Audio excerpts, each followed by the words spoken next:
Non Covid मरीजों से शुल्क वसूली को लेकर राज्य सरकार को सुप्रीम कोर्ट से झटका लगा है। दरअसल सुप्रीम कोर्ट ने ये कहते हुए राज्य सरकार की याचिका को खारिज कर दिया कि नॉन कोविड मरीजों के शुल्क वसूली की कैंपेनिंग राज्य सरकार नहीं कर सकती। नॉन कोविड मरीजों से निजी अस्पतालों द्वारा विभिन्न सेवाओं को लेकर वसूले जाने वाले शुल्क को लेकर राज्य सरकार द्वारा की गई कैंपेनिंग का अस्पताल विरोध कर रहे थे। इसे लेकर मुंबई उच्च न्यायालय की नागपुर खंडपीठ में विदर्भ हॉस्पिटल एसोसिएशन द्वारा याचिका दाखिल की गई थी। इस याचिका को लेकर 23 अक्टूबर 2020 को हाईकोर्ट ने निर्णय सुनाया था, जिसके तहत हाईकोर्ट ने कहा था कि राज्य सरकार नॉन कोविड की सेवाओं को लेकर कैंपेनिंग नहीं कर सकती। इसी निर्णय के विरोध में राज्य सरकार ने सुप्रीम कोर्ट में याचिका दाखिल की थी, जिसे सुप्रीम कोर्ट ने खारिज कर दिया। देखिए, बात ये नहीं है कि कैपिंग किस तरह की थी और कितनी थी। बात ये है, बात अधिकारों की है। बात एक अपने प्रोफेशन को करने की स्वायत्ता की है, ऑटोनॉमी की है। बात प्रिंसिपल की है। कैपिंग हो सकता है कि अभी बहुत कम ना हो, बहुत नीचे ना हो, कल को वो भी हो सकती है।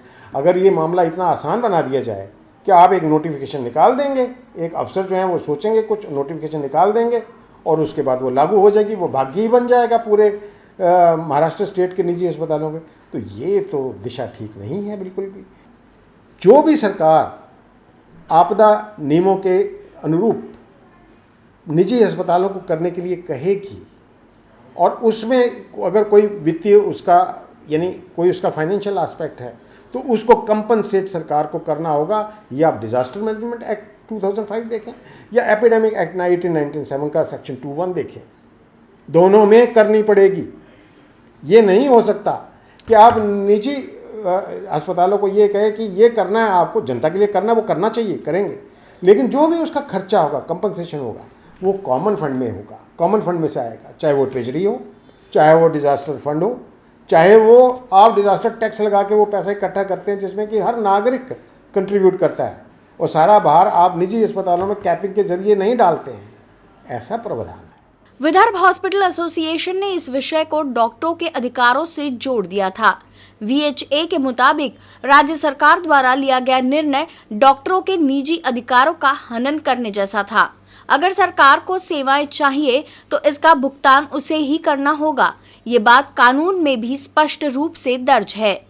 तो मौलिक अधिकार का एक डॉक्टर जैसी यानी प्रोफेशन के अगर भंग हो रहे हैं तो ये हमें विचार करने का विषय जरूर है कि हम अपने आप को एक वेलफेयर सोसाइटी कहते हैं, एक इवॉल्व डेमोक्रेसी कहते हैं, एक रोबस्ट कॉन्स्टिट्यूशन की बात करते हैं, और फिर इतने नोबल प्रोफेशन के ही मौलिक अधिकार भंग हो रहे हैं।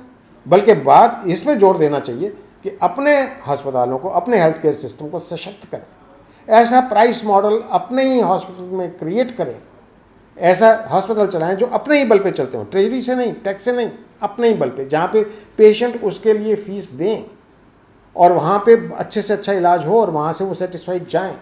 फिर देखें कि इसका प्राइस मॉडल क्या है। अगर वो ये तब जाके निजी अस्पतालों को कहेंगे कि करेंगे, तो निजी अस्पताल क्यों नहीं करेंगे?